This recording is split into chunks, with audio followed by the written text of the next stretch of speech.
Kim Cooney here, Instructional Accessibility Coordinator. So how do you add Read and Write Chrome extension to your device? I'm going to show you how I add it to my all-in-one PC.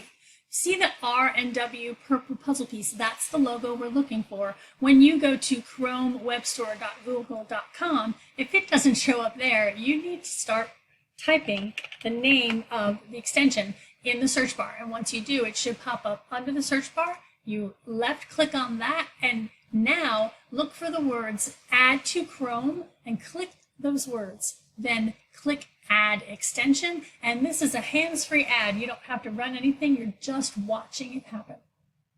Once it's been installed, you'll know because the words Remove from Chrome will be where you originally clicked Add to Chrome. Don't remove it, but that's how you know that it's there. Up in your toolbar, you're going to see a gray puzzle piece. That is your library of the extensions that you've already added to Chrome. You're going to left-click that puzzle piece and look for the purple puzzle piece. When you find it, look for the push pin that is to the right of it and left-click on the push pin.